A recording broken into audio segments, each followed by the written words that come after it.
Greetings. This YouTube channel trailer is for the executive branch. Who are we? You might be wondering. We are federal government consultants, very seasoned federal government consultants, past and present employees of DHS and DOS, including USCIS, PhDs in academia, including the colleges where the Senate Committee on Immigration attended: Harvard, Georgetown, Stanford, and PhDs in the private sector in psychological organizations, national organizations, members of federal watchdog organizations, American citizens and their foreign fiancés and married couples who went through the process, members of Congress, and the press, to name a few. Why do members of the executive branch need to see our videos? Because this is a matter of great importance and involves a major exposure and threat to the national security of the USA on the highest scale.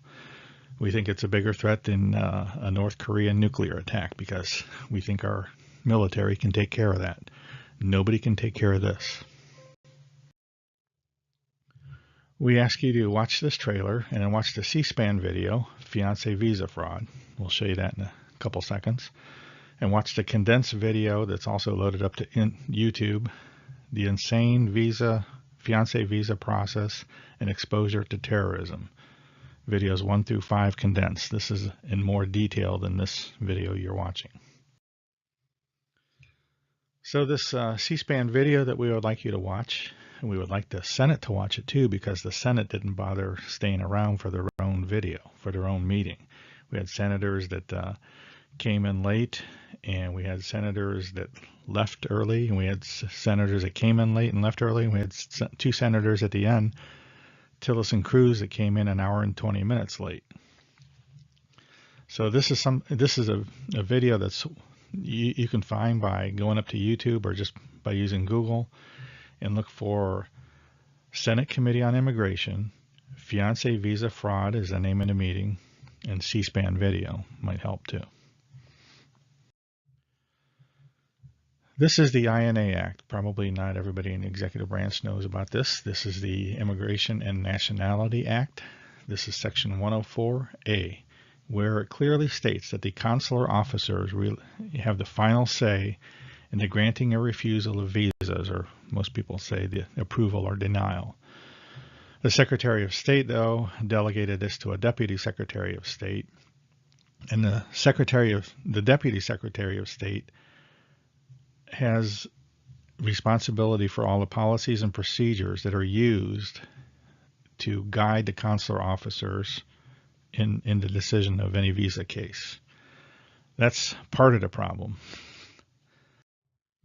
So here it shows what are immigration officers and consulate officers. Well, they're entry-level people. You can look this up.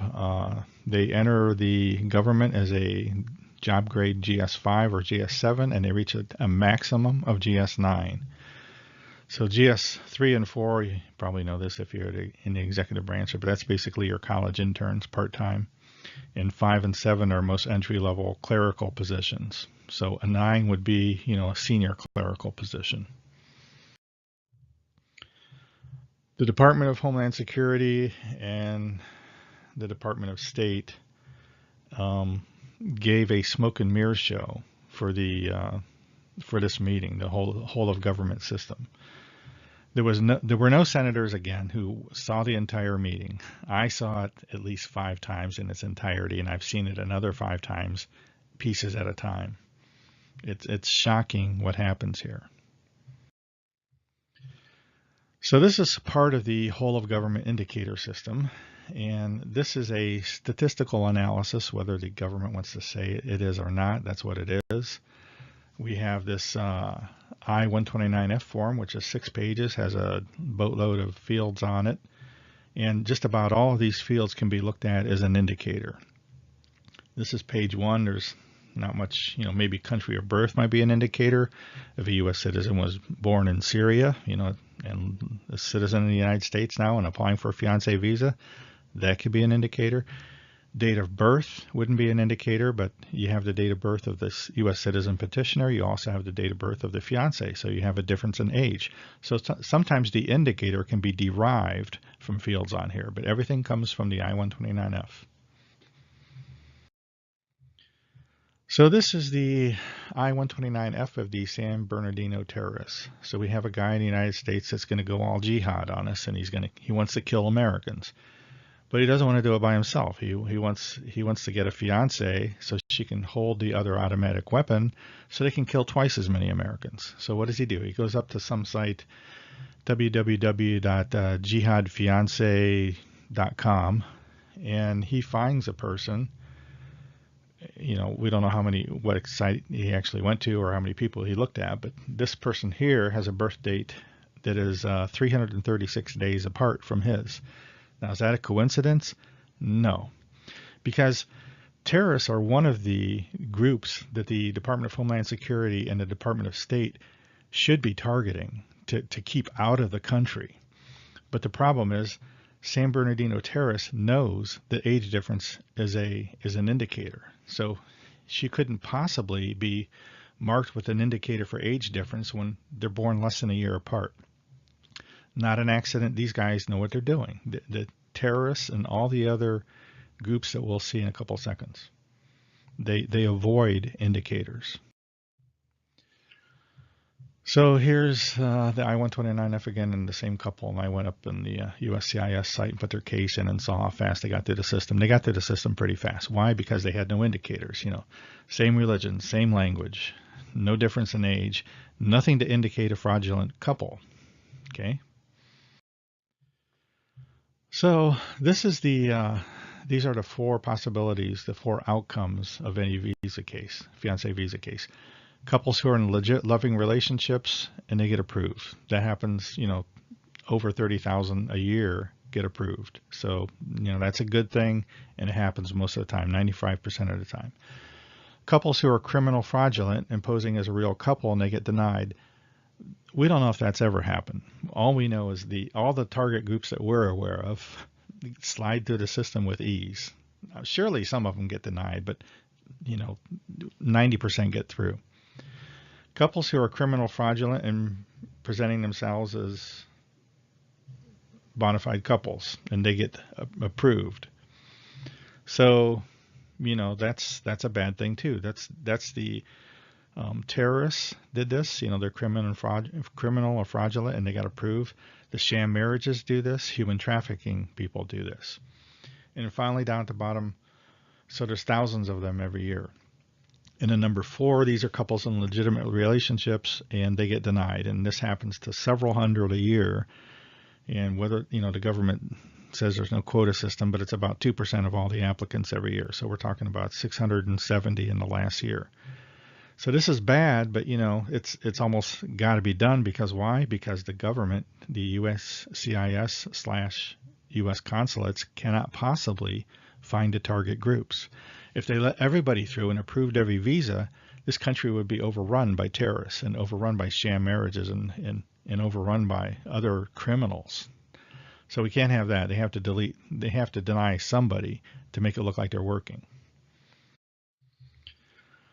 So this is, we just went over the statistics, which is the I-129F and all the fields on it. That's the indicator system, the whole of government indicator system.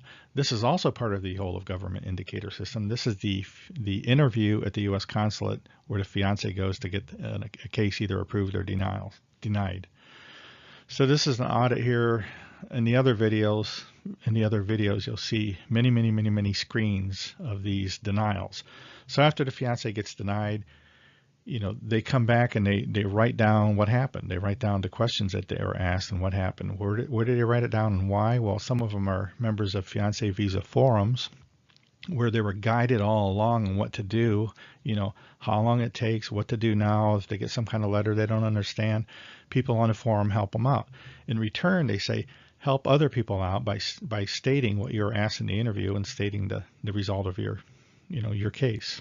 So that's why these are up there about 1,000. Plus they're in social media. We grabbed some of these from social media. So here's an example. My K-1 visa was denied. The relationship is not bona fide. We've been in a relationship for 5 years. So how can that happen? You know, how can you be in a relationship for 5 years and a consulate officer recognizes that something's wrong? Well, there's nothing wrong. They had a high number of indicators, and they were marked for being denied before the interview, illegally, but that's what happened. Next one, the CO didn't look through the evidence. He denied us because there were no pictures of his mom and I. That would be the fiance saying this. No pictures of the fiance with the US Citizen Petitioners' mom. Denial.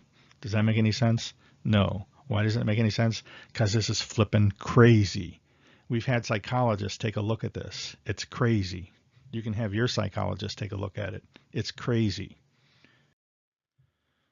More denials under 221G. This is the biggest reason. Failed to, this was an incomplete case, 221G. So there's a lot of these to read in the other videos that have more cases. These are approvals. These are just as crazy. So in the other ones, in the denials, I didn't put down the questions. Maybe I copied the wrong ones from the longer videos, but you can read the questions. There's no rhyme or reason to the questions. These approvals, here's some questions at the bottom. Do you know what a K-1 visa means? What does your fiance do? Have you been to the USA to visit him? Are you okay with a wedding in the United States instead of your country? And then the CO says, okay, approved. Now, is there any psychology to that? No, there's nothing to it. Our psychologists don't like the approvals either, naturally, because it's a joke. Another one here, ask 3 questions. How long have we been engaged? When do I plan on leaving for the USA? How did we meet? Okay, you're approved. So you can see this entire process is a farce. The case was decided before the interview. Everybody, has that consensus. Just it's in the other videos. We have examples. Okay, these are the San Bernardino terrorists that killed 14 Americans and severely injured 22 more.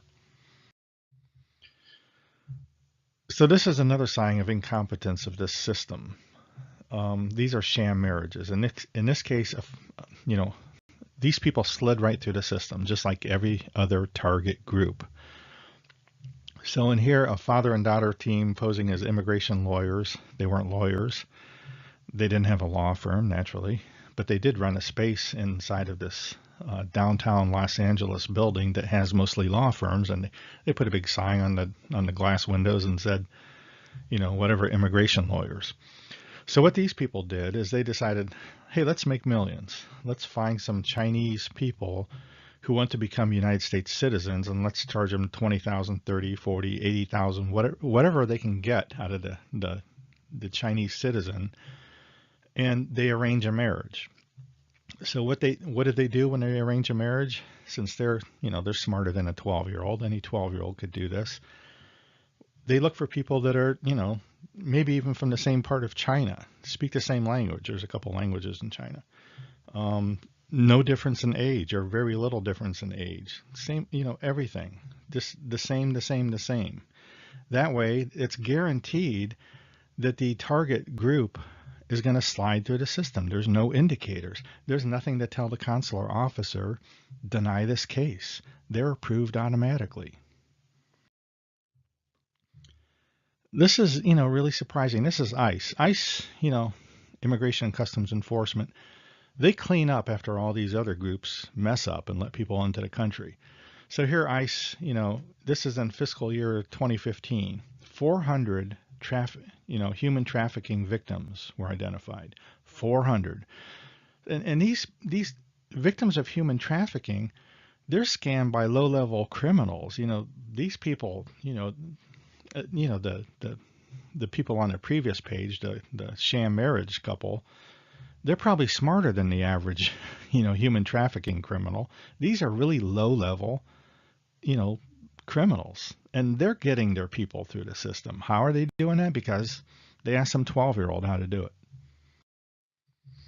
And in DHS, they make some mistakes too. Here's 858 people coming through and getting citizenship in error. This was in one audit by the DHS.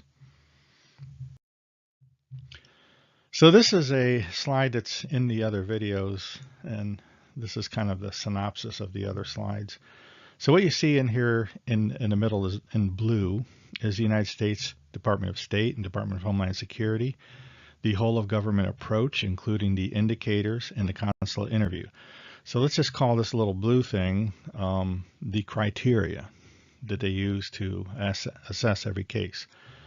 So if you consider this, has the government ever taken this set of criteria and bumped it up against known populations of terrorists, or against known populations of sham marriages, or known populations of human trafficking? How are these populations known? Well, ICE caught them after the fact. Have they ever bumped it up against these known populations to see if the indicators work, to see if the interview works? No, they haven't, because it doesn't work. And if they bumped it up against here and they couldn't pick out the target groups, then they would have to admit that the system doesn't work, and they shouldn't be using it. But they use it anyway because they have to deny somebody, so they deny legitimate couples. Okay, this screen is a little busy, and you can pause the video and read it. The reason I included it here is it shows a graph in the top row that represents a normal distribution. This will be in the field of statistics. So whether the government wants to, realize it or not, or admit it or not, the indicator system is a study of statistics, and that's all it is. So the idea here is to mark with indicators a small part of the big population, so that you can flag them for an interview. And in that way, when the consular officer gets to that couple, they're like borderline denials. All the consular officer has to do is look at it and follow his training, and depend on what mood he's in, he denies or approves the case. So let's take age difference, for example. If you set the age difference at 4 years or more, you would be indicating or flagging 60% of the population. You don't want to do that. The consular officers would have too much work to do. What you want to do is go out a few standard deviations in each way and just mark the people on the fringes. So they say they put the age difference at 15 years. Then they're only marking 2% of the population. They say, hey, that's what we want. So let's use that age difference. But the problem is, terrorists know what indicators are. Even human trafficking people, the human trafficking low-level criminals that do human trafficking, your pimps and stuff like that, sweatshop owners, they can beat the system. Sham marriages, they beat the system because they look for couples. This isn't normal couples that fall in love and then find out they have indicators afterwards. Excuse me. These are couples who want to beat the system, and any 12-year-old could beat the system. So if you look at the same graph on the bottom, what you see is a little subset of that large population, and this is the subset of all the target groups. And when you mark the extremes, a few standard deviations out on a normal distribution curve, you're never going to find the target population because they're avoiding indicators. This is just crazy. This whole process is just crazy. So who gets through? A little ISIS guy carrying a flag here. Who doesn't get through? Legitimate couples. So this is another way of looking at the system. The government, that it starts with the USCIS and their indicators, and then it goes to the interview. The indicators, look at this population of cases here, and what we see is a bunch of clergy, a bunch of guys dressed in white. Maybe they're good guys. You never know. And then some guy that's kind of like a bishop or something. I don't know, but he's dressed all in gold. And then we have another gentleman on the left who's dressed in sandals and a black outfit and wearing a mask, holding up an AK-47 and waving an ISIS flag. So to most normal people, he looks kind of jihadi, right? He looks like he's coming in to kill people. We've seen enough videos of that. But the government, what they see, what the system sees, is this is a case of low indicators. You're going to fly right through the system. You're going to fly right through the system. We're going to tell the consular officer, approve this case. No indicators. That's what you do. And then we see some other people in white who also have low indicators accidentally, and we see some people that have high indicators because they have a female fiancé U.S. Citizen petitioner back in the United States that's trying to get them into the country on a fiancé visa, but maybe they have a really big difference in age or a real huge difference in income or education or something, so they get flagged with indicators. And when the government sees high indicators, it goes to our consular officer here, who looks like he's an entry-level guy. And he takes a look at the case like this and he says, okay, you get through because I'm in a good mood, and you don't get through because I'm not in a good mood, and that's the way the system works. So we appreciate your time. Please watch the other videos. This is just a really fast overhead. There's proof in the longer videos. Thank you for watching this. I hope somebody alerts somebody in the executive branch. We need to clean out the Department of State and Department of Homeland Security of their upper management who handles fiancé visa cases before we get the next terrorist attack that kills hundreds of people.